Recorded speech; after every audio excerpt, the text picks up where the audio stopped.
오늘 본문은 오병이어 사건 바로 이후에 일어난 사건인데요.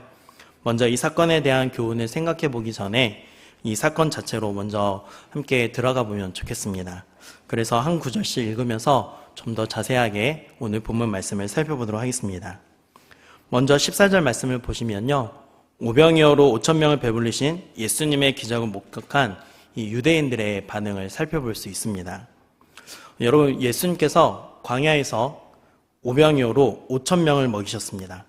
그러면 이 유대인들은 출애굽기 때 무엇이 생각이 났을까요? 모세가 하늘에서 만나를 내리게 해서 먹게 된 그런 사건이 생각났을 것입니다. 그리고 신명기 18장 15절 말씀을 보시면요. 모세가 이런 말을 하거든요. 우리 같이 함께 읽어볼까요? 내 하나님 여호와께서 너희 가운데 내 형제 중에서 너를 위하여 나와 같은 선지자 하나를 일으키시리니 너희는 그의 말을 들을지니라. 아멘.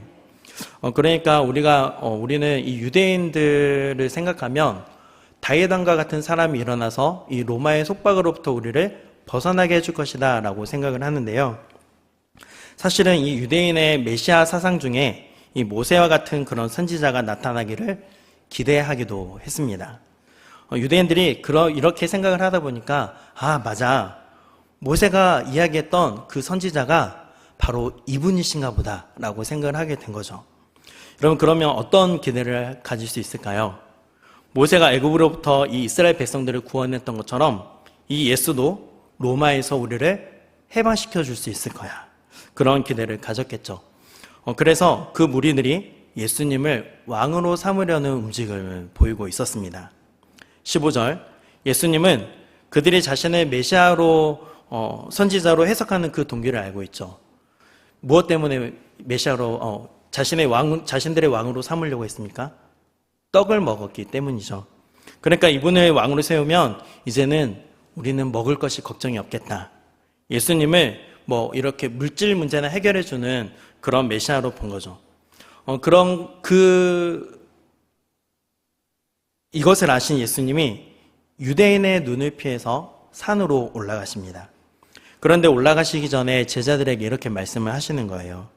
해 저물 때까지 내가 내려올 텐데 그때까지 내가 내려오지 않으면 너희들은 배를 타고 건너편으로 가 있거라 라고 말씀을 하시죠.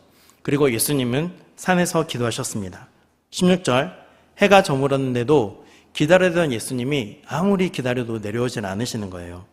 그래서 제자들은 배를 타고 갈릴리 호수를 건너가기 시작합니다. 18절, 그런데 그때 큰 바람이 불어서 파도가 일어났습니다. 여러분, 갈릴리 바다가 어떻게 되어 있냐면요. 여기서 이 갈릴리 호수에서 가장 가까운 곳이 지중해거든요. 지중해보다도 해발이 200m가 낮은 곳이 바로 이 갈릴리 호수였습니다. 이 갈릴리 호수가 그렇게 낮게 있으면서 그 양쪽에는 산들이 있었습니다. 그러면 호수가 어떤 역할을 하냐면 산과 산 사이에서 골짜기 역할을 하는 거예요. 여러분, 골짜기에 혹시 들어가 보셨습니까? 골짜기에는 바람이 많이 불잖아요. 이처럼 갈릴리 바다에도 종종 갑자기 돌풍이 부는 경우가 많이 있었다고 합니다. 바로 이 저녁에도 그 돌풍이 일어났던 것이죠. 그런데 그 돌풍이 배가 움직이는 방향이 아니라 반대 방향으로 맞바람이 불기 시작하는 거예요. 그러다 보니까 이 제자들이 아무리 힘껏 노를 저어도 앞으로 나아갈 수가 없었던 거죠. 그래서 19절 말씀을 보시면요. 지금 이 갈릴리 호수의 폭이 가장 넓은 데가 한 12km 정도 되거든요. 그래서 오늘 본문을 보면 10리도 못 갔다고 되어 있어요. 이 말은 그 12km 정도 중에서 4km도 아직 못 갔다라는 말입니다. 그러니까 12km에서 4km면 아직 3분의 1도 못 간 거죠. 아무리 열심히 노를 저어도 더 이상 나아가지는 못하는 거예요. 그런데 바로 그때 예수님이 바다 위를 걸어오셔서 제자들에게로 가까이 오시는 것입니다. 여러분, 밤중에 등도 없는데 갑자기 흰옷을 입은 어떤 형체가 걸어오니까 제자들 어떤 생각을 했겠습니까? 유령이라고 생각을 했겠죠. 그리고 제자들은 두려워했습니다. 20절, 그때 예수님은 두려움에 떨고 있는 제자들에게 이렇게 말씀하십니다. 내니 두려워하지 말라. 여러분, 제자들이 얼마나 기뻤을까요? 21절, 제자들이 기뻐서 예수님을 영접합니다. 그런데 또 놀라운 일이 일어났습니다. 예수님이 배에 오르시자마자 바다는 잠잠해지고 금방 그 이 배가 가려고 하던 도착하기를 원했던 그 땅에 도착을 하게 된 것입니다. 이것이 오늘 사건의 내용입니다. 여러분, 이 사건을 통해서 우리가 깨닫게 되는 것이 있는데요. 이 표적을 통해서 하나님께서 우리에게 가르쳐 주시는 가장 우선적인 교훈은요, 바로 이 예수님이 누구신가에 대해서 우리에게 다시 한 번 더 확인해 주고 있다는 것입니다. 여러분, 예수님이 지금 두려워하는 제자들에게 뭐라고 말씀하십니까? 내니 두려워하지 말라. 우리말에는 내니라고 되어 있는데요. 이 말은 헬라어로 에고에이미라고 합니다. 이 에고에이미가 무슨 말이냐면요. 출애굽 때 하나님께서 모세를 부르셨잖아요. 그리고 그때 모세가 하나님, 당신의 이름은 무엇입니까? 라고 물어봐요. 그때 하나님께서 자신을 가리켜서 뭐라고 하셨죠? 나는 스스로 있는 자다. 나는 어제도 있었고 오늘도 있고 영원히 존재하는 존재이다 라고 말씀을 하시죠. 여러분, 이 말에서 여호와라는 말이 나온 거예요. 그러니까 오늘 본문에서 내니 두려워하지 말라, 여기에서 내니라는 말은요, 나는 스스로 있는 자다라는 말과 동일한 단어입니다. 그러니까 지금 예수님은 제자들에게 뭐라고 말씀하시는 것입니까? 내가 누구라고요? 내가 하나님이다 라고 말씀하시는 것입니다. 내가 하나님이다. 그러니 두려워하지 말아라 라고 말씀하시는 거죠. 이 사건을 통해서 우리는 예수님이 하나님이시라는 것을 발견하게 되는 것입니다. 뿐만 아니라 물 위를 걸어오시는 예수님을 보면서 이 제자들은 무엇을 생각했을까요? 유대인들은 욥기도 굉장히 중요하게 생각을 했었는데요. 욥기 9장 8절 말씀을 보시면 하나님에 대해서 이런 말씀이 나와요. 함께 읽어볼까요? 그는 홀로 하늘을 펴시며 바다 물결을 밟으시며. 여러분, 하늘과 바다와 육지를 창조하시고 보존하시는 분이 하나님이시라면, 또 이 하나님이 아니라면 어느 누가 이 바다 위를 밟고 걸어올 수 있겠습니까? 그러므로 예수님이 바다 위를 걸어오신 것은 제자들에게 예수님 자신이 하나님이심을 드러낸 사건이라고 볼 수 있습니다. 오늘 이야기는 마태복음에도 나오는데요. 마태복음을 보시면 예수님이 배에 오르시자 제자들은 그 발 앞에 무릎을 꿇고 이렇게 고백을 합니다. 우리 마태복음 14장 33절 말씀을 함께 읽겠습니다. 배에 있는 사람들이 예수께 절하며 이르되 진실로 하나님의 아들이로소이다 하더라. 아멘. 여러분, 예수님은 이 사건을 통해서 예수님이 하나님 되심을 제자들에게 드러내고 계십니다. 당신은 진실로 하나님이십니다. 제자들의 이 고백이 우리 모두의 고백이 되기를 원합니다. 그런데 이렇게 우리로 하여금 이 예수님이 하나님이심을 가르쳐 주는 것 외에 오늘 본문은 우리에게 정말로 특별한 이 위로의 메시지를 전달해 주고 있습니다. 이제 그것이 무엇인지를 생각해 보도록 하겠습니다. 여러분, 오늘 제자들이 배를 타고 갔던 그 갈릴리 바다가 있잖아요. 풍랑이 갑자기 예측할 수 없이 일어났던 그 바다는 마치 우리의 인생길에 비유해 볼 수 있을 것 같습니다. 어두운 밤에 배를 타고 갈릴리 바다를 건너갑니다. 마치 이것처럼 우리의 인생도요, 한치 앞을 내다보기 어려운, 또 예측할 수 없는 그런 삶 아니겠습니까? 그런데 갑자기 돌풍이 일어나는 거예요. 우리의 인생 역시도 우리 앞에 갑자기 어떤 고난에 그 돌풍이 닥칠지 우리는 알지 못합니다. 그런데 그런 고난 속에서 힘겹게 노를 젓는데도 조금 더 앞으로 나아가지 못하는 그 상황, 그것이 고난 속에서 우리가 아무리 힘쓰고 애쓰는데도 조금 더 나아지지 않는 그 상황과 연결이 되지 않습니까? 아무리 노력해도 아무런 열매가 보이지 않는 그런 상황 속에 우리가 있을 수 있다라는 것입니다. 더군다나 제자들은 조금 전까지 예수님과 함께 있었습니다. 그런데 이 배를 타고 노를 저어서 가고 있을 때 여러분, 예수님이 함께 있었습니까? 없었습니까? 없었죠. 마치 예수님이 나와 함께 계시지 않는 것처럼, 그래서 나 혼자서 이렇게 힘겹게 인생의 풍랑과 사투를 하고 있는 것처럼 우리가 느낄 때가 있다는 것이죠. 여러분, 이처럼 인생의 풍랑을 만났을 때 우리가 첫 번째로 기억해야 할 사실은 뭐냐면요, 예수님이 우리를 보고 계신다는 것입니다. 오늘 본문이 요한복음과 똑같은 병행 본문인 마가복음 6장 말씀을 보시면 이렇게 되어 있습니다. 47절 말씀을 보시면 저물매 배는 바다 가운데 있고 예수께서는 홀로 무태 계시다가 48절 바람이 거스름으로 제자들이 힘겹게 노젓는 것을 보시고, 여러분, 제자들이 힘겹게 노젓는 것을 어떻게 하셨다고요? 보셨습니다. 그리고 밤 사경쯤에 바다 위로 걸어서 그들에게 오사라고 말씀하고 있죠.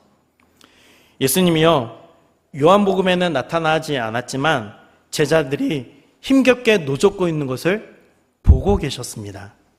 다른 말로 하면 그들이 얼마나 고생하고 있는지를 예수님은 훤히 보고 계셨고 알고 계셨습니다. 예수님은 이 제자들의 모든 형편을 이미 낱낱이 알고 계셨습니다. 사랑하는 여러분, 이처럼 예수님은 우리가 힘겹게 우리 인생의 풍랑과 싸우고 있을 때 우리의 모든 형편을 보고 계시고 모든 것을 다 알고 계시는 줄 믿습니다. 여러분, 설교문을 쓰다가 이 말씀이 갑자기 생각이 났습니다. 시편 14절 말씀인데요, 우리 같이 함께 읽어보도록 하겠습니다. 주께서는 보셨나이다. 주는 재앙과 원한을 감찰하시고 주의 손으로 갚으려 하시오니 외로운 자가 주를 의지하나이다. 주는 벌써부터 고아를 도우시는 이이다. 아멘. 여러분, 주께서 보셨다라고 말씀하고 있습니다. 사랑하는 여러분, 우리가 힘들고 어려울 때 우리 주님이 우리를 보고 계신다. 주님은 내 모든 형편을 알고 계신다. 이것을 우리가 믿으면 우리에게 얼마나 큰 위로가 됩니까? 주님은 우리의 인생의 모든 순간에 우리를 보고 계시고 우리의 모든 형편을 알고 계신 줄 믿습니다. 그런데 더 놀라운 것은요, 예수님은 그렇게 우리의 형편을 보고 계시고 알고 계시기만 할 뿐만 아니라요, 오늘 본문에서처럼 주님은 우리에게 찾아오신다는 것입니다. 큰 바람이 불어서 파도가 치는 그 바다 위를 걸어오시는 거예요. 여러분, 이 말씀을 한번 잘 생각해 보십시오. 왜 주님은 바다 위를 걸어오셨을까요? 물 위를 걷는 것이 큰 의미가 없을 수도 있습니다. 그런데 저는 이렇게 생각합니다. 여러분, 바다 위에는 걸을 수 있는 길이 있습니까? 없습니까? 없죠. 없습니다. 그러니까 예수님이 그 물 위를 걸어오시는데 그것을 목격한 이 제자들의 마음속에 이런 생각이 흐르지 않았을까요? 아, 주님은 길이 없으면 그 바다 위를 걸어서라도 우리에게 찾아오시는구나. 여러분, 내가 볼 때 분명 길은 없는데 주님이 어떻게 나에게 찾아오시는 것이겠습니까? 내가 볼 때는 길이 없어 보이지만 주님은 제한이 없으신 분이시기 때문에 물 위를 걸어서라도 우리를 도우시기 위해서 우리를 찾아오시는 분이신 줄 믿습니다. 주님이 우리에게 찾아오시는 방법에는 제한이 없다는 것을 믿으시기를 바랍니다.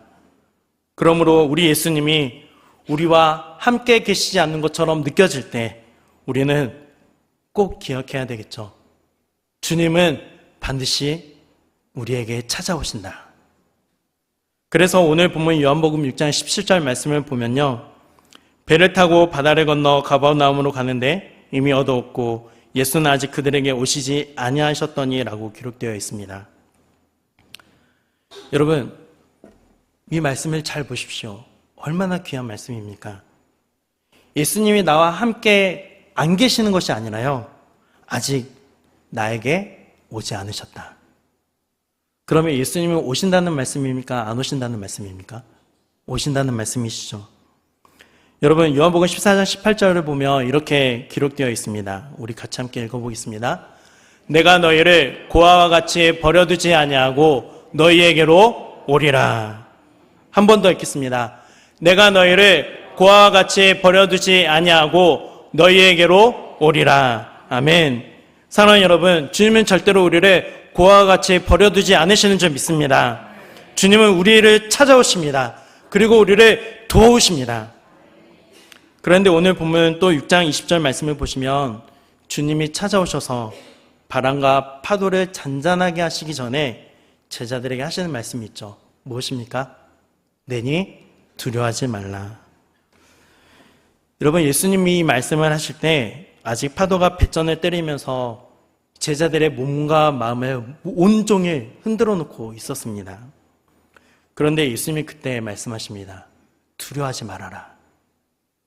여러분, 그때 제자들의 그 마음 가운데 진정한 평화가 임한 줄 믿습니다. 그러니까 주님은요, 우리의 모든 상황을 먼저 잠잠하시기 이전에 주님은 우리의 영혼을 먼저 잠잠하게 하신다는 것입니다. 사랑하는 여러분, 혹시 이것을 경험해 본 적 있으십니까? 여전히 문제 가운데 있는데 나의 영혼은 평안한 것입니다. 왜 그렇습니까? 주님이 나와 함께 계신다는 것을 알기 때문이죠. 여러분, 내가 원하는 방식대로 주님이 먼저 역사하시지 않으셔도요, 주님이 나와 함께 하신다는 것이 우리가 누려지면 우리의 영혼은 모든 두려움의 풍랑이 잠잠하게 될 줄 믿습니다. 그리고 마지막으로 주님이 배에 올라타시고 어떤 일이 일어나냐면요, 바람이 그쳤잖아요. 그런데 그것과 함께 배가 어디에 도착하죠? 건너편 목적지에 도착합니다. 여러분, 아까 말씀드렸죠. 갈릴리 호수의 폭은 12km입니다. 그런데 지금 제자들은 아무리 애를 써도 4km밖에 가지 못했습니다. 그런데 예수님이 그 배에 타시고 바다가 잠잠해지자마자 바로 그 목적지에 도착해 있는 거예요. 여러분, 이것도 너무나 큰 기적이죠. 여러분, 이것이 우리에게 가르쳐주는 교훈이 무엇이겠습니까? 저는 이런 생각을 해봤습니다. 제자들 입장에서는요, 밤 사격까지 아무리 애를 썼는데 힘껏 노를 젓는데 아직 4km밖에 못 갔잖아요. 그러니까 노를 아무리 젓는 것은 헛수고일 수도 있어요. 노력을 했는데 아무런 열매가 없는 거예요. 그런데요, 예수님이 딱 그 배에 타시자마자 그 배가 건너편에 도착해 있는 것입니다. 제자들은 어떻게 보면 내가 이렇게 수고했던 것이 모두 헛수고다, 그래서 나에게 너무나 큰 손해다라고 생각했을지도 모르겠어요. 왜요? 아무리 노력했는데도 3분의 1밖에 가지 못했으니까요.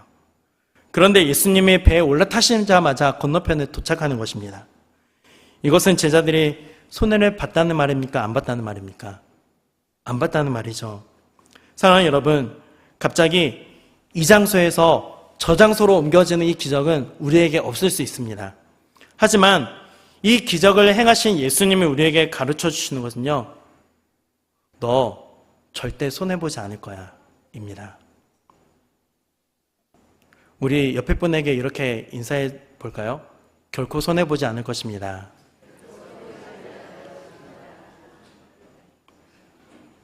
여러분, 인생을 살다 보면 우리에게 잃어버리는 것들이 있죠.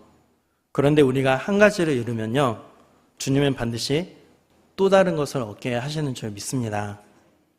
저는 지금 모든 것이 형통하다라고 말씀을 드리려는 것이 아닙니다. 내가 돈을 잃었는데 하나님이 나에게 건강을 주실 수도 있죠. 내가 아직 취업을 못했는데 너무나 당당하게 하나님의 자녀로 살아가게 하실 수도 있습니다. 여러분, 이처럼 주님은 절대로 우리가 손해보도록 하시는 분이 아니라는 사실입니다. 무엇을 잃어버릴 때 주님이 우리에게 주실 특별한 것이 있다는 것, 이것을 꼭 붙들고 살아가시는 저와 여러분의 삶이 되시기를 주님의 이름으로 축복합니다. 이 말을 다른 말로 바꿔보면 뭐라고 바꿔볼 수 있을까요? 모든 것이 합력하여 선을 이루느니라. 여러분, 아멘이십니까? 어떤 경우에도 잃는 것만 보지 마시고요, 주님이 우리에게 손해받지 않도록 우리를 만들어주신다, 이 믿음이 우리 모두에게 살아있기를 주님의 이름으로 축복합니다. 말씀을 정리하도록 하겠습니다. 우리는 오늘 무리를 걸으신 예수님을 보고 그분이 하나님이심을 고백하게 됩니다. 그런데 예수님은 우리가 인생의 풍랑을 만났을 때 우리가 고생하고 있는 것을 다 보고 계신다. 그리고 그 주님은 반드시 우리에게 찾아와 주신다. 그리고 주님은 우리의 영혼을, 먼저 우리의 영혼 안에 평안을 주신다. 그리고 절대로 우리를 손해보게 하지 않으신다. 이 믿음이 우리 모두에게 살아있기를 주님의 이름으로 축복합니다.